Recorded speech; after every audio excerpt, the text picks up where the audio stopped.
I'm Rachel Donovan, and if you've made it this far, then you already know the part of the story where I was betrayed, lied to, and nearly erased.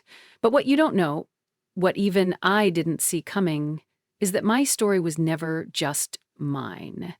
It was part of something much larger, more sinister, and deeply rooted in the shadows of other women's silence. For a long time, I thought my pain was an isolated tragedy, a cautionary tale wrapped in heartbreak and revenge. But when the dust settled and the house I rebuilt stood taller than the one they tried to take from me, I realized something chilling. My name was just one in a line of many. This chapter isn't about survival anymore. It's about awakening. About realizing that behind every calculated betrayal is a pattern, a system. And once you see it, you can never unsee it again.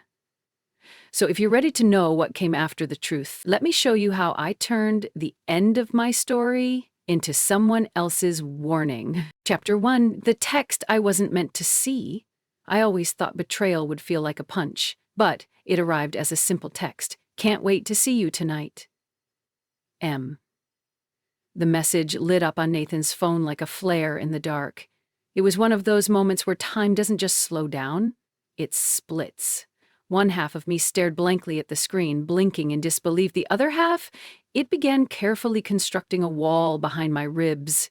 Part shield, part silence. We had just wrapped up our usual Saturday game night. Madison had brought over her famous buttermilk pie. Ethan stood by the dishwasher loading plates like clockwork, and Nathan was charming everyone with a story about a disastrous open house involving a cat, an attic, and a panicked buyer. The kitchen still smelled of red wine and garlic butter. Laughter still echoed faintly down the hallway, and yet all I could hear was my own breath.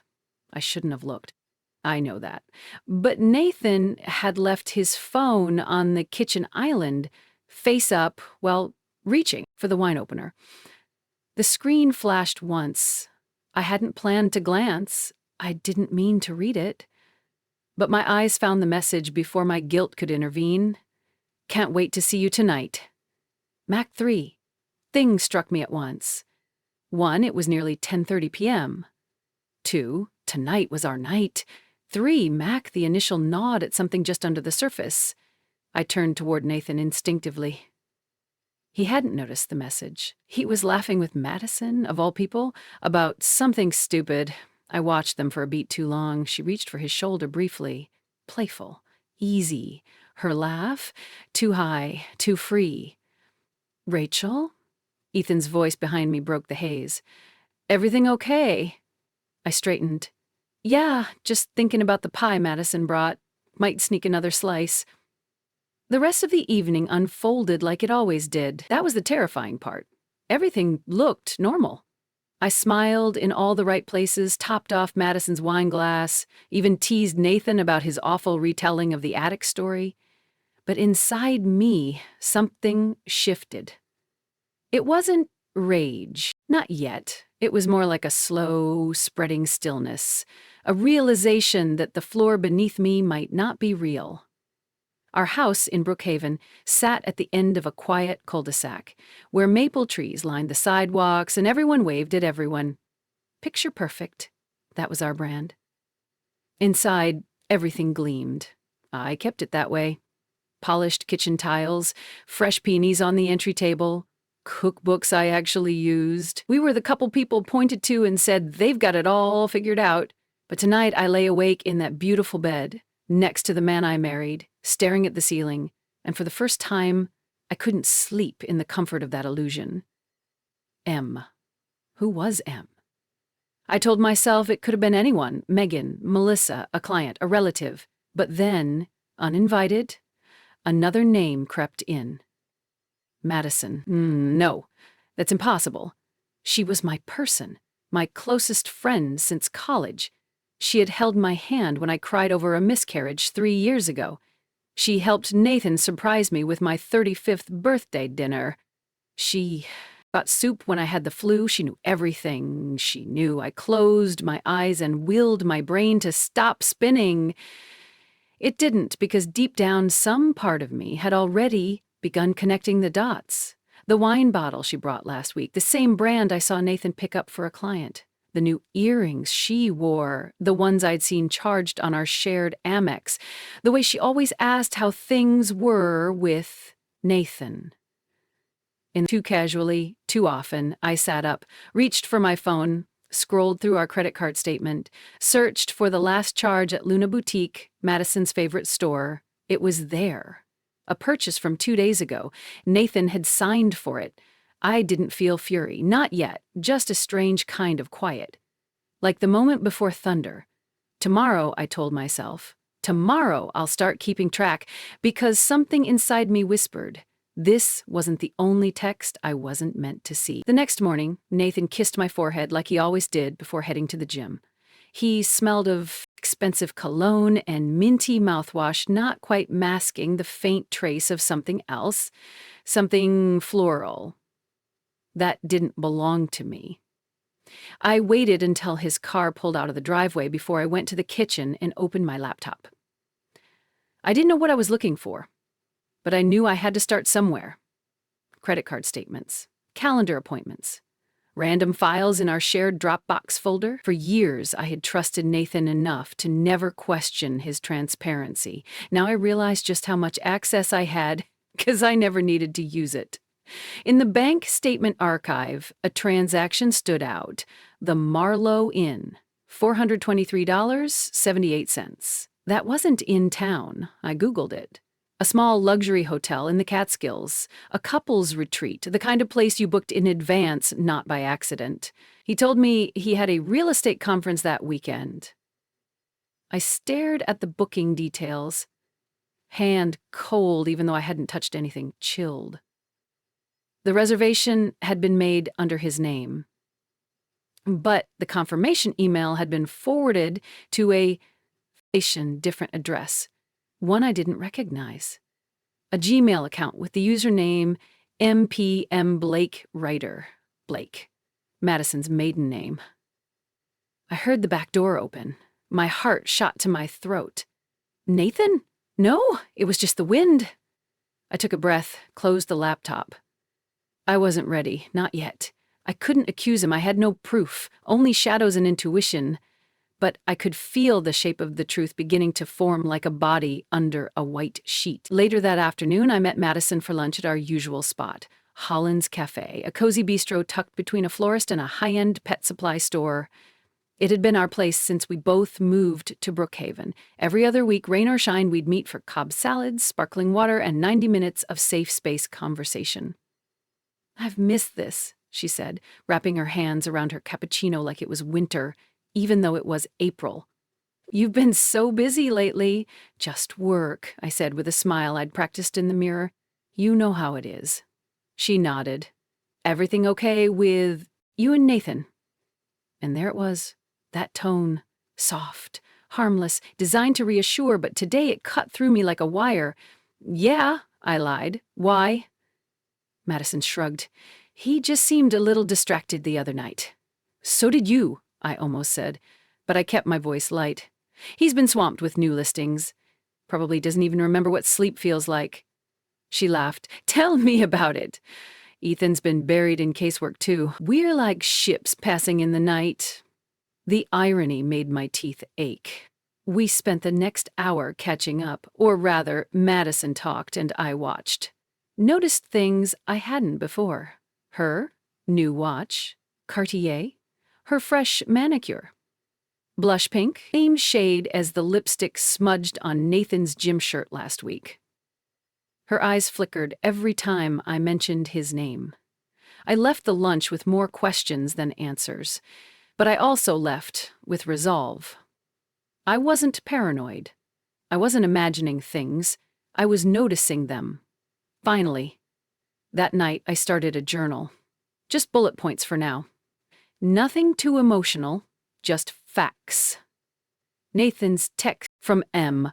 Hotel charge at the Marlowe Inn, Madison's. Email alias. Her new watch, not her usual style. Lipstick on Nathan's shirt, same shade as Madison's today. Madison asking directly about Nathan. It wasn't enough. Yet.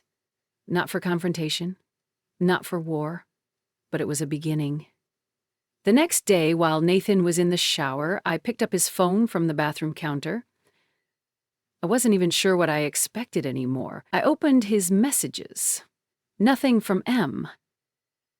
Nothing from Madison either. But in his email drafts, there was one message, half written and never sent. Subject: can't wait until we stop pretending. Body: you make me feel more alive than I've felt in years. There was no name, but there was no need. My breath hitched. A thought, raw and sharp, stabbed through the fog. They weren't just having an affair, they were building a future. I heard the shower turn off. I closed the email, put the phone back exactly where it had been, walked out of the room like I hadn't just glimpsed the wreckage of my marriage in 14 words. But as I stood in the hallway, staring at our wedding photo, his hand on my waist, my smile wide and easy, I knew one thing with absolute clarity. M wasn't a mystery anymore. She was my best friend. And she had no idea that I'd already started planning how to make them both regret ever thinking I was too blind to see. Who was Madison Blake to smile at me like nothing had changed, when she was the one texting my husband, planning a future with him behind my back? Have you ever looked into the eyes of someone you trusted most and wondered what else they've been hiding?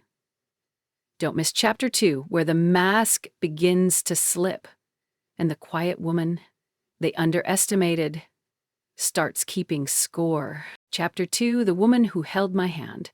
She held my hand while I cried over the cracks in my marriage, never telling me she was the one holding the hammer. There's something especially cruel about betrayal in silence. When the person sitting across from you nods in sympathy, reaches out, brushes your hand like she's wiping away pain, all while knowing she caused it. That's what I kept thinking as I stood outside Moore and Langston, the law firm where Ethan, Madison's husband, worked. The sidewalk buzzed with the usual downtown rhythm, espresso runs, quick steps, muffled conference calls. But inside me, everything was slow. I waited. I hadn't told Ethan why I was coming, just that I needed to talk. In person. He met me at the front desk, sleeves rolled, tie loosened, kindness tucked neatly into his expression. He was always like that, calm, deliberate, unfailingly polite. It made sense that Madison had once described him as steady like a heartbeat. "Rachel," he greeted me, voice soft. "Everything okay?" "No." "Yes," I lied, because saying no would unravel everything. "Do you have a few minutes?" He led me into a conference room with frosted glass and untouched bottled water. I sat down before I lost my nerve. "I need to ask you something," I said. "And I need you to be honest with me, even if it's uncomfortable." "Huh." Ethan tilted, his head slightly alert now. "Of course." "Do you think Madison's been acting different lately?" That gave him pause. He didn't speak right away, and I saw something shift in his expression. Just a flicker, but enough to know the question wasn't new to him. "She's been working a lot," he finally said. "More freelance projects than usual, late nights, meetings that never make it onto the calendar. Does that seem normal for her?" "No," he admitted. I pulled the manila envelope from my bag and slid it across the table. Inside were the first printouts from my research: credit card charges, hotel reservations, a screenshot of the email draft I'd found on Nathan's phone. "I think Madison is having an affair," I said quietly. "And I think it's with my husband." Ethan didn't look surprised either. "I've had concerns," he said, "but I didn't want to accuse her without proof. She's been so kind lately, extra attentive, overcompensating." "That's what liars do," I whispered. For a moment, we sat in the quiet thrum of disbelief. Not because I didn't believe what we were saying, but because neither of us had expected to say it out loud. "I have a name," Ethan said, "if you want help." That was the moment I knew this wasn't just mine anymore. I wasn't the only one trying to survive a fire set behind my back. Ethan reached into his briefcase and pulled out a business card. Jasper Novak, private investigator. He's discreet, Ethan said, and thorough. I've used him on a few cases. High net worth divorce clients, mostly. If anyone can tell you what you need to know, it's him. I don't know if I'm ready for all of it, I admitted. The truth? He looked at me clear-eyed. You already know the truth. What you need now is proof. I called Jasper that night. His voice was gravel and cigarettes. Wesley Moore said you might reach out. You understand this gets invasive. I do. I'll need details, routines, vehicles, photos, any known email aliases. I had it all. I emailed him before I could change my mind. Nathan's calendar, license plate, a photo I'd taken of him and Madison laughing over wine at our last game night, it felt like betrayal. My own. Like I was crossing some invisible line. But that line had been erased the moment Madison slipped into my husband's arms and kept me in hers for comfort. 2 days later, Jasper texted a shared link to a shared folder. Subject, Donovan Nath, week 1 observation. I hesitated, then opened it. Inside were grainy surveillance shots. Nathan entering a building, Nathan holding the door open, Nathan smiling down at a woman stepping inside. She had dark hair and a green coat. Madison's favored green coat. There was no timestamp on the image. There didn't need to be, because I remembered that coat. She wore it the night she hugged me goodbye and said, "You'll be okay. You're stronger than you think." And I was. I just never expected I'd need to be stronger than her. I stared at the photos again that night, sitting at the dining table we used to share dinner on back when I still believed in us. The woman in the green coat had her arm looped through Nathan's. His hand rested on the small of her back like it belonged there. It wasn't a fling, that much was obvious. This was routine, familiar, intimate. Every click of Jasper's camera felt like a betrayal captured in still life. There was no hesitation in Nathan's movements, no wariness, no looking over his shoulder. That's what broke me most. He wasn't afraid of getting caught. He didn't think I was paying attention. I was.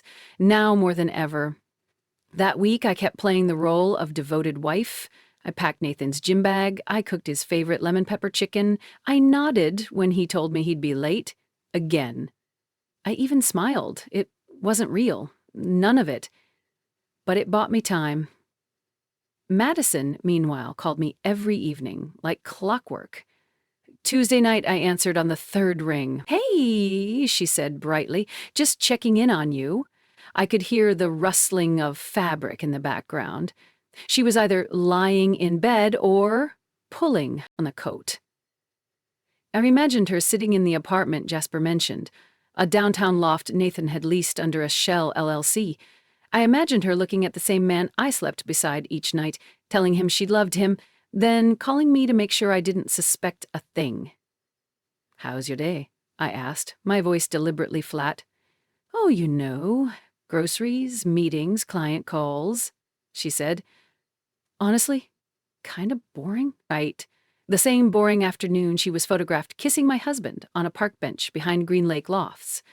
"I envy boring these days," I said, smiling bitterly into the silence. She let out a soft laugh. "Still thinking about the other woman?" I nearly dropped the phone. "I mean, what we talked about last week?" she continued, her voice sugary concern. "When you said you thought Nathan might be, distracted?" "Yeah," I murmured, still thinking. "You'd tell me if it got worse, right?" she asked. "If you needed anything?" I pictured her rehearsing that line in front of a mirror, making sure it sounded just right. I would. I lied that night. I added more to my journal. March 14, park bench photo. March 14, Madison called me, 7:48 p.m., duration 6 minutes. She was wearing the green coat in the photo. Sunset was at 6:59 p.m. She had already seen Nathan when she called me. They were careful, but they weren't brilliant, and I wasn't naive anymore. The next day, I met Ethan for coffee. We sat outside a cafe where no one from our neighborhood would recognize us. Neutral ground. He looked tired, not disheveled, but worn in a way only betrayal could cause. "I saw the photos," he said. No small talk. "So did I." We sat in silence for a long moment. "I don't know what hurts more," he finally said, "that they lied to us or that they lied so well."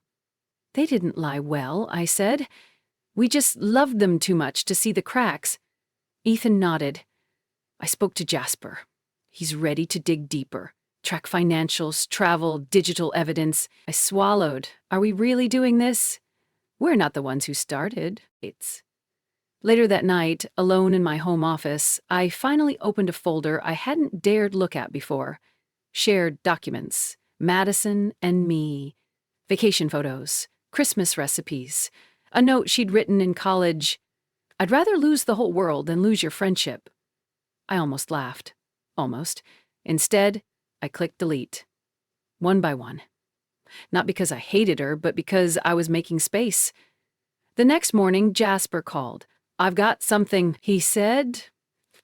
"What kind of something?" "You said you wanted to know if this was just sex." "Yes?" "It's not." I held my breath. "They're renting a place together. Small apartment. She's been decorating it. He's got clothes there, shaving kit, toothbrush." Every word hit harder than the last. Jasper paused. "Looks like they're planning a transition, not just a fling. Transition to what? To a life without you." I stood in my kitchen, staring out the window at the lawn I mowed every Sunday. My husband and my best friend weren't just betraying me. They were replacing me. And that's when it became clear, if they had a plan, then so would I. They weren't just having an affair. They were preparing to erase me entirely. What would you do if the two people you trusted most were secretly building a life without you? Join me in Chapter 3, where silence becomes strategy, and the woman they thought they could replace begins writing her own plan. Chapter 3. The dinner she tried to poison. She brought wine and sympathy. I brought a hidden voice recorder. There's something haunting about pretending you don't know the truth, especially when the liar sitting across from you still thinks they're winning. Madison had texted that morning like she always did. "Madison, thinking of you. Want me to come by tonight? I can bring that Merlot you love." Me would love that. Around 7? I sent the message with a calm hand and a clenched jaw. She thought I was unraveling. Thought I was still the woman who cried on her porch, confessing fears about her husband while she wiped my tears with fingers still warm from touching him. Tonight, she'd play the friend again, the helper, the concerned confidant, but tonight, I'd let her talk. Really talk. I spent the afternoon preparing the way I used to before dinner parties, except this time, I wasn't setting a table. I was building a stage, fresh flowers on the counter, a soft playlist humming from the Bluetooth speaker. Candles, subtle, not seductive. The kind of ambiance that said, "Please distract me from my pain." At exactly 7:02, the doorbell rang. She was always 2 minutes late, a habit I used to tease her about. When I opened the door, Madison was wrapped in a beige trench coat, carrying a bottle of Langtree Merlot and a paper bag from the upscale deli 2 blocks down. "Figured we could use comfort food and carbs," she said, giving me that smile. Gentle, practiced, disarming. "I appreciate it," I said, stepping aside. "I've had too much time to think lately." "That's why I'm here," she said. "Let's get some wine in you and talk." The recorder was already running. It was hidden beneath a decorative napkin holder on the far end of the kitchen island. Jasper had given it to me. Discreet, voice-activated, encrypted. He said I probably wouldn't get a full confession, but I might catch enough to be useful. Madison poured 2 glasses of wine, while I finished reheating the pasta she'd brought. My hands moved automatically, but my mind was sharp, hunting for any crack, any stumble, any flicker of guilt behind her perfect mascara. We sat across from each other in the kitchen nook, steam rising from ceramic bowls, wine glasses sweating slightly in the warm light. "You seem tired," she said, taking a sip. "Can't sleep," I admitted, "too much in my head." She nodded solemnly. "Still suspecting, you know." I looked down at my pasta, stirred it slowly. "It's not just a feeling anymore." Madison's fork paused midair. "I found a receipt," I said. "Hotel in the Catskills." Nathan's name, her face twitched. Just slightly. "He said it was for a work retreat, but it was a boutique place, couples, packages, wine tastings." Madison placed her fork down carefully. "Oh, honey, I don't know what to think," I continued, voice shaking on cue. "I keep imagining her, this woman, wondering if I know her, if I've ever hugged her, let her into my house." Madison leaned forward, her hand brushing mine. "You have to stop torturing yourself," she said. "You'll make yourself sick." "Do you think it's someone close?" I asked, searching her eyes. Madison held my gaze, steady and warm. "I think if it were someone you knew, you would have seen the signs." "Oh, I see them now." I took a sip of wine, letting the warmth settle in my chest, not from comfort, but from confirmation. She was still lying, still choosing the mask, and she didn't know the stage had already been set for her fall. Somewhere across town, Jasper was trailing Nathan, documenting his Thursday night ritual. And if our timing was right, he'd be arriving soon with photographic proof that Madison hadn't just brought dinner, she had brought the knife. She talked for another hour, weaving stories out of empathy and suggestion, how marriage was hard, how men could be selfish, how I needed to protect my heart without jumping to conclusions. I let her speak, occasionally nodding, eyes wide like a woman still too fragile to suspect the fire was coming from inside the house. Madison had always been good at giving advice. That was her charm. She wrapped poison in a ribbon of concern, poured wine, while whispering words that sounded like comfort but were meant to keep me still, blind, obedient. Except I wasn't quiet anymore. As she reached for her second glass, her phone buzzed on the counter behind her. She didn't rush to check it, trying to seem unbothered, but her eyes flicked toward the screen with reflexive urgency. Then she excused herself to the restroom. I waited 2 beats before I stood and walked casually to the phone. It was locked, of course, but the banner notification was still glowing. "Nathan Donovan, just left. Should be there by 9. My fingers tightened around the edge of the island. She wasn't just lying, she was coordinating. I returned to my seat before she came back, brushing invisible crumbs from my lap to calm my nerves. Madison smiled as she re-entered the room, wiping her hands on the linen towel like nothing had happened. "You ever think," I asked, "that the person who hurts us most might be the one who keeps telling us they'd never let anyone hurt us?" She paused, blinked. "What do you mean?" I looked down, swirling my wine. "I've just been wondering lately how well I really know the people closest to me." Her lips parted, like she wanted to ask something, but the front doorbell rang, slicing the tension like a wire pulled tight and finally snapping. "Oh, you expecting someone?" she asked. "No," I said, standing slowly. "Were you?" She said nothing. I opened the door. Ethan stood there. He looked like a man who hadn't slept in a week, but his posture was straight and in his hand was a manila folder with the unmistakable weight of proof. "Evening, Rachel," he said calmly. Then his gaze shifted to the kitchen where Madison was frozen in place. "Madison!" Color drained from her face. Her glass trembled slightly in her hand. "What's this?" she said, trying for casual, failing. "I figured it was time we stopped playing pretend," Ethan said, stepping inside.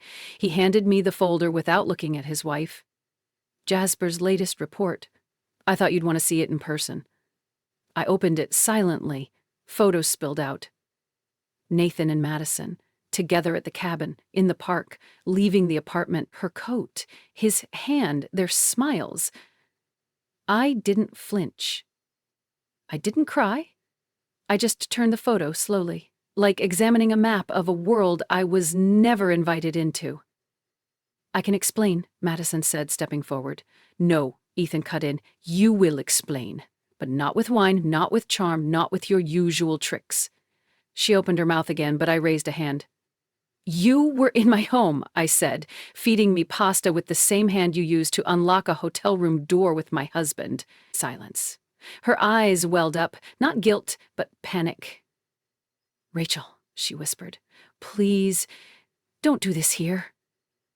No, I said, stepping closer. Then where? Where would you like to be confronted? The apartment you've been decorating behind your husband's back? The bench in the park where you kissed my husband an hour before calling me to check in? Ethan stepped beside me. We're not here to destroy you, Madison. You've already done that yourself. We're here to make sure the truth finally gets its moment. She started to tremble. You don't understand, Nathan said. He told me. What, Madison? I snapped. That I was weak? That I wouldn't fight back? She didn't answer.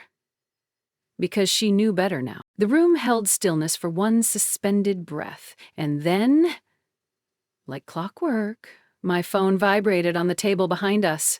I walked over, picked it up, a text from Jasper. New development.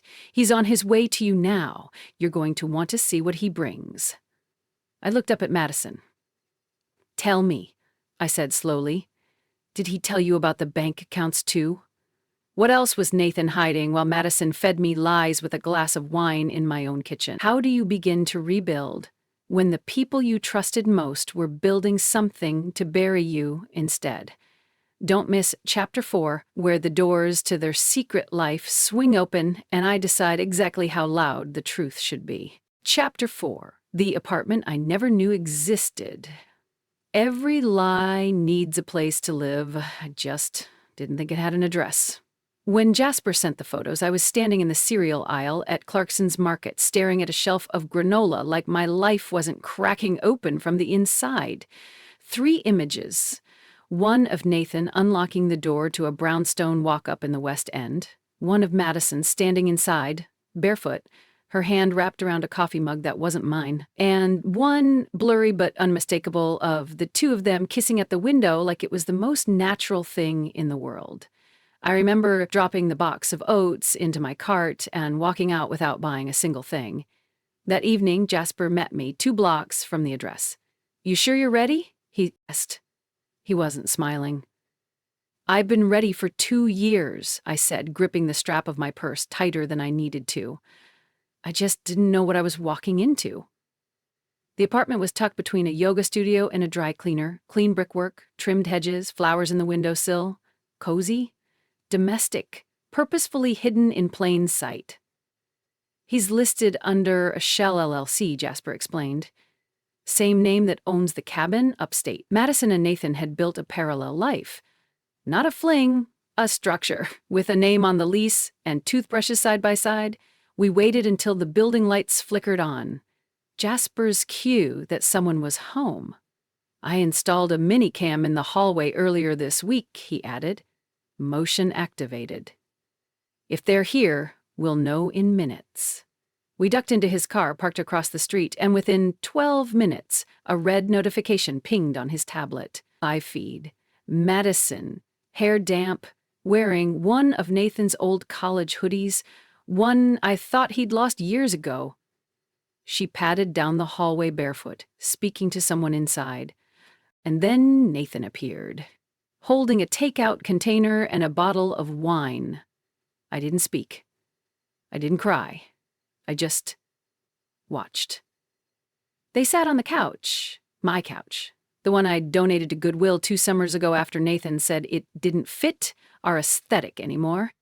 So that's where it ended up. Here, in this version of their life. Do you want to go up there? Jasper asked carefully. I shook my head. Not yet. Rage was easy. Revenge was tempting, but exposure, that had to be precise. I couldn't just scream and set the place on fire. I had to take it all, slowly, permanently. I want everything documented, I said. Receipts, ownership, surveillance. If they're doing this under a false address, it might affect everything in the divorce. Jasper nodded. We'll build the file. But that wasn't the only reason I was waiting. I wanted to see how far they'd go, what they'd say behind my back when they thought I wasn't watching. And then the moment came. Nathan stood, stretched, and said, "So, when do you want to?" "Tell her," Madison scoffed. "Tell her what? That I've been living in her discarded life for months? That I sit in the kitchen where she used to cry, drinking wine from her wedding set?" I stared at the screen. Nathan leaned down and kissed her shoulder. "Soon, just a little longer." I spent the next 48 hours cataloging everything I saw on that screen like an archivist of betrayal. Jasper downloaded the hallway footage. I took screenshots of every shared glance, every casual touch, every stolen second Nathan and Madison thought was theirs alone. The kitchen table where they laughed, the wine rack I picked out, the blanket from our anniversary trip in Aspen draped casually across their couch like a souvenir of their conquest. It was surreal, like watching two actors play roles in a life that used to be mine. But the most damning part wasn't the objects, it was the language. Nathan referred to the place as home. Madison mentioned renovating the second bedroom, and one night, when the camera caught the audio clearly enough to sting, she whispered, "This finally feels like ours." It wasn't just infidelity, it was identity theft. The next morning, I met with my lawyer, Sylvia, in a corner office overlooking the bay. She was brisk, brilliant, and never sugarcoated anything. "This is gold," she said, flipping through the printed stills and transaction history Jasper pulled. "If they've been funneling marital funds into this place, we can bring asset concealment into the case. They're living in my history." I muttered. Sylvia looked up. "Then let's make sure they pay for it." We drafted a subpoena request for financial records and started tracing property ownership. The deeper we went, the more fingerprints we found. Nathan's company credit card used for utilities, Madison's name showing up on a subscription box billed to the apartment. It was sloppy, entitled, arrogant. They thought I'd never know. They were wrong. By the end of the week, Jasper called me with something new. "Rachel, they listed that apartment as a mailing address for a shared checking account," he said. "And the payments to the cabin? They're coming from there." I blinked. "They're using the apartment as a front to fund the cabin. Looks that way." Which meant everything I'd seen was just one layer of the deception.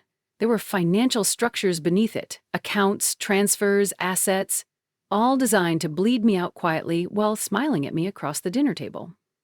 I drove past the apartment that evening, just once, just to look. It was dusk, light pooled through the second-floor windows. I could see silhouettes. Madison pacing, Nathan sitting. My fingers tightened around the steering wheel. That was supposed to be my life. My future. My housewarming party. My honey, I'm home. But instead of rage, I felt clarity. They'd built a perfect little world out of pieces they stole from mine. And now, I'd take it all back. Legally, strategically, and without mercy. I reached into my bag, pulled out the burner phone Jasper gave me, and sent one line of text to Sylvia. "Prepare for full asset tracing. I'm ready." And just as I tucked the phone away, another message lit up my personal screen. From a restricted number. "You don't know everything. Be careful who you trust." I stared at the message, pulse pounding. It wasn't from Nathan, it wasn't from Madison. Someone else was watching, someone else knew. And suddenly, I realized this wasn't just about betrayal. It was about exposure. And I wasn't the only one holding secrets anymore. Who sent that anonymous message, and how much do they really know about the lies Nathan and Madison are hiding? What if the betrayal Rachel uncovered is only the surface of something far darker and more dangerous. Don't miss Chapter 5, where Rachel steps into the shadows of secrets she never knew existed, and someone finally steps out to meet her. Chapter 5, The Wife Who Outsmarted Them Both. They thought I'd fall apart in silence. Instead, I started planning in it. The drive to the rented apartment on Grayson Street was quiet, but my mind was loud. Ethan sat beside me, jaw clenched, the silence between us laced with something heavier than anger. Determination. The apartment was a 2-story beige stucco building wedged between a pawn shop and a dry cleaner. Nothing fancy, just the kind of place you'd pick if you didn't want to be found. We parked a block away. I tucked the sleeves of my black sweater over my gloves and slipped the small audio recorder into my coat pocket. Ethan checked the time, then gave a quick nod. She'll be there. She always comes Thursdays. Grocery delivery and then wine at 5. Every move felt like a chess game now. Planned 3 steps ahead. Anticipating her next smug glance, her next whisper to Nathan in a room she thought I'd never enter. We waited until the delivery van pulled up and a man handed 2 bags to a woman in yoga pants. Her profile was unmistakable. Madison Blake. She still had that effortless poise, hair twisted into a loose bun, a faux smile for the driver as she tipped him, but there was no hiding the flash of surprise in her eyes when she opened the apartment door and Nathan appeared behind her in sweatpants. I felt Ethan freeze beside me. He's not even trying to hide anymore, he muttered. Madison stepped inside, and the door clicked shut. It was almost too easy. Ethan turned to me. Are you ready? I didn't answer. I pulled out the small USB flash drive Jessica had handed me the night before. On it were printouts, bank statements, calendar entries, emails between Nathan and Madison using fake aliases, and Townsend and N. Blackwell. And the kicker? A draft of a lease application for a vacation property with both their names. I hadn't told Ethan everything. Not yet. We made our way around the side of the building toward the rear staircase Madison always used for privacy. I slid the voice recorder into the fake fern by her back door. A gift from me years ago when she'd moved into her last condo. A symbol of friendship. How poetic it would now capture her undoing. Then we waited. I had timed it all. 5 minutes for her to start opening wine. 8 to 10 minutes for her to bring up their plans. She always did. And once the conversation was rolling, I'd have the evidence I needed. Not just for my divorce. The lawyer, but for something far more satisfying. The truth. Ethan leaned in. If she says something useful, you ready to confront them? I nodded. Not yet. One more step. Because what I had planned next wasn't just a confrontation, it was a reveal. And it required more than words. It needed setting, audience, timing, everything Madison loved about her curated little world. The sound of laughter floated out the window, hers, then Nathan's voice, low and smug. She'll never see it coming. Honestly, I think she already suspects, but she doesn't have it in her to do anything. I didn't blink. He thought I didn't have it in me? Perfect. I turned to Ethan. It's time to invite them somewhere public, somewhere classy, somewhere I can smile while watching their entire web unravel. He raised an eyebrow. You mean dinner? I smiled. Not just dinner, a celebration for them. The restaurant I chose was a polished rooftop bistro in Midtown with gold fixtures, glass walls, and a perfect view of the skyline Nathan loved to show off when playing the generous husband. I'd made the reservation under a neutral name and requested a corner booth with full visibility of the dining room. That night, I wore a soft emerald green dress. The one Nathan once said made me look like I belonged in the kind of life he wanted. I didn't bother wondering if Madison remembered I wore it the night she toasted our 10th anniversary beside us. Ethan waited at a separate table nearby. Jessica was at the bar. Everything was set. At exactly 7:10 p.m., Madison and Nathan entered, her arm wrapped casually around his. Her laugh, too bright, too rehearsed, carried as they passed the hostess stand. She didn't see me at first, but when she did, her body stiffened, just for a moment, like a snake sensing a sudden drop in temperature. I stood. Madison! Nathan! What a surprise! Nathan blinked. Rachel? I tilted my head and smiled. You look comfortable. Madison recovered faster than he did. We didn't know you'd be here. I figured. I gestured to the booth. Join me. I insisted on ordering the Pinot Noir you both love. They exchanged a glance, calculation flickering between them. As they sat, I watched Madison scan for cameras. Nathan tried to smile. What is this, Rachel?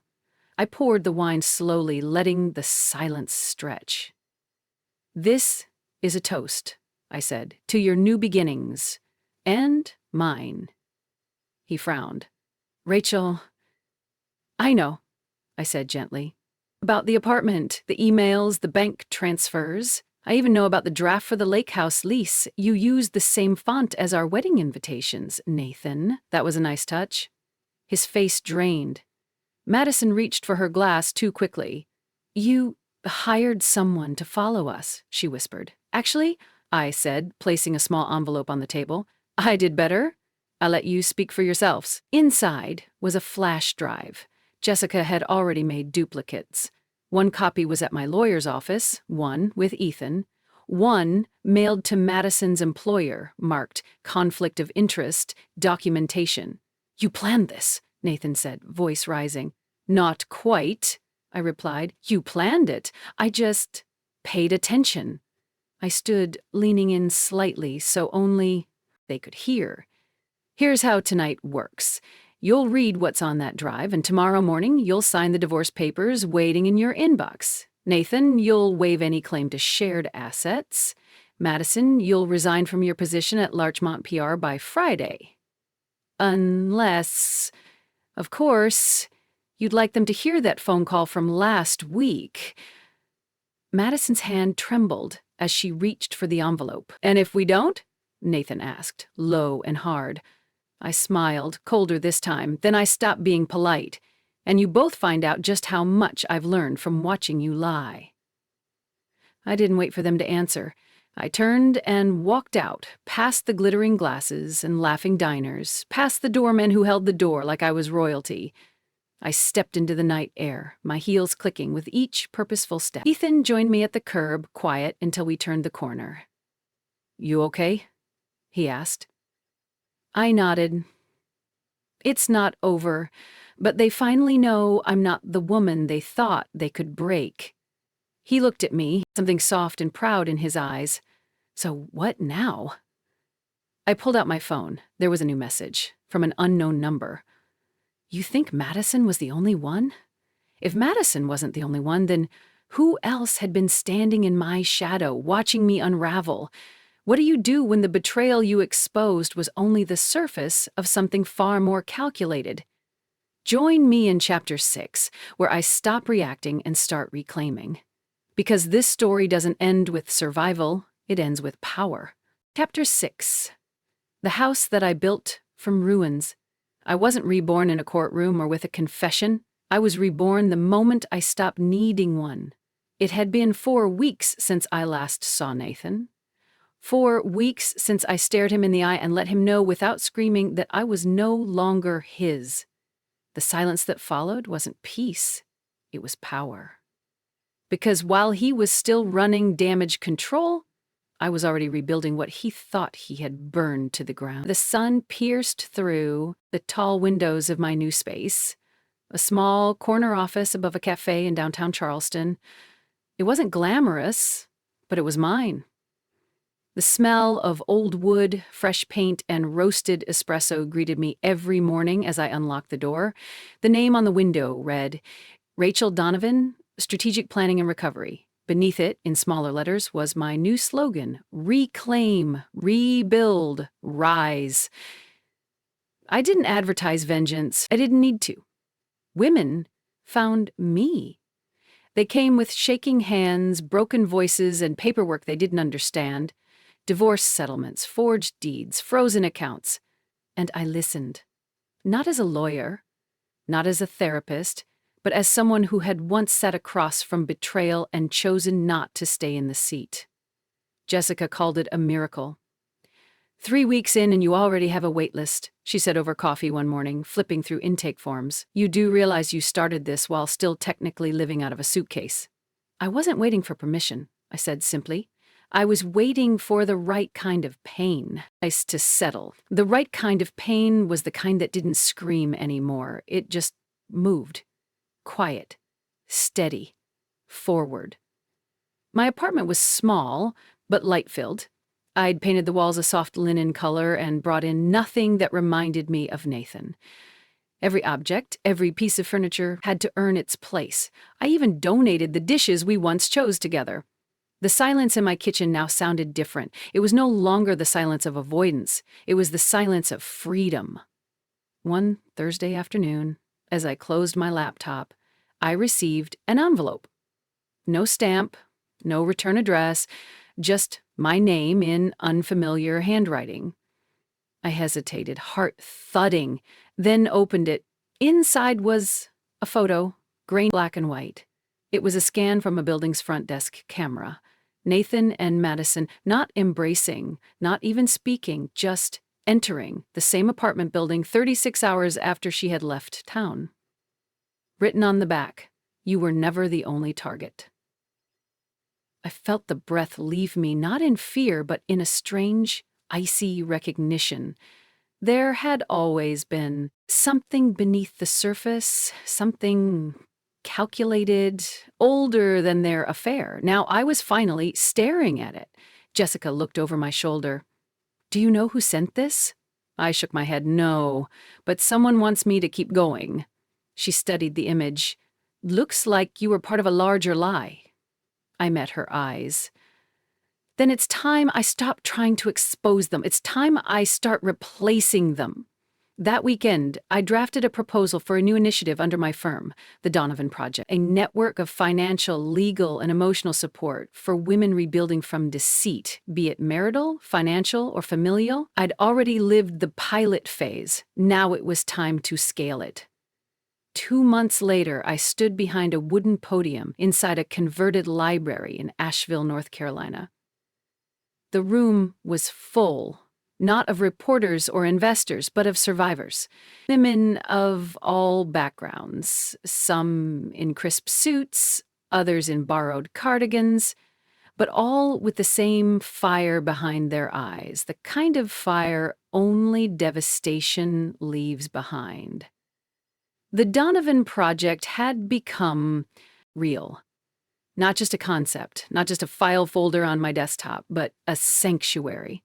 Our slogan was projected on the wall behind me. "You weren't wrong, you were lied to." I spoke slowly, letting each word land. I was told I was paranoid, that I was overreacting, that I had trust issues, but what I really had was evidence. And when I stopped asking for people to believe me and started believing myself, everything changed. There was a pause, then applause. Not the kind people give to be polite, but the kind that breaks silence like glass.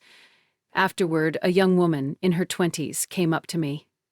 Her name was Talia. She had trembling hands and a folder clutched to her chest.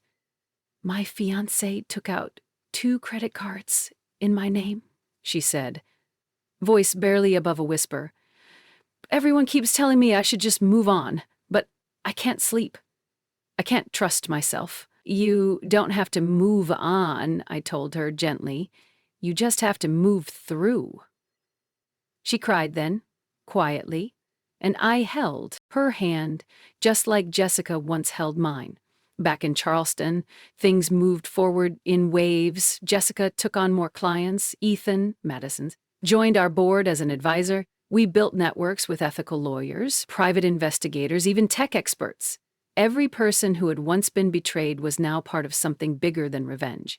We were rebuilding the rules. One rainy afternoon, I walked into the cafe downstairs to find a package left in my name. No return label. Inside was a slim, leather-bound notebook. Old. The kind people hide, not mail. Tucked inside was a note. Your story wasn't the first, but if you're ready, it might help finish the last. I flipped it open. Handwriting. Neat, cursive. Madison's. But the entries weren't about Nathan. They were about someone else. A name I hadn't seen in years. Lena McCarthy. Lena had been one of Madison's co-workers at Breyer & Co., a firm shut down 5 years ago for embezzlement. Though no one was ever officially charged, I remembered reading about it. But Madison never mentioned she worked there, let alone knew Lena. I scanned further. Lena warned me, said Nathan was just like the others. But I thought I was smarter. I wasn't. I was just quieter. He promised her too, and when she disappeared, I told myself it was coincidence. But I knew. I knew. My hand went cold.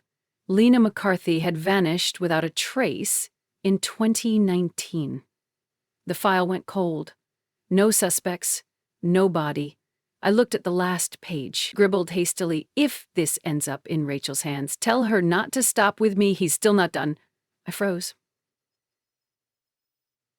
The room around me blurred. The warmth of my rebuilt life, the walls I'd painted with resilience, it all tilted for just a second. Because this wasn't just about my marriage anymore, it never had been. This was a pattern, a trail, and I was the only one who had walked far enough to see where it started, but maybe not yet far enough to see where it ended. Thanks for watching Day of Revenge. If you love drama, secrets, and jaw-dropping twists, you're in the right place. Don't forget to like, comment, and subscribe for more incredible stories.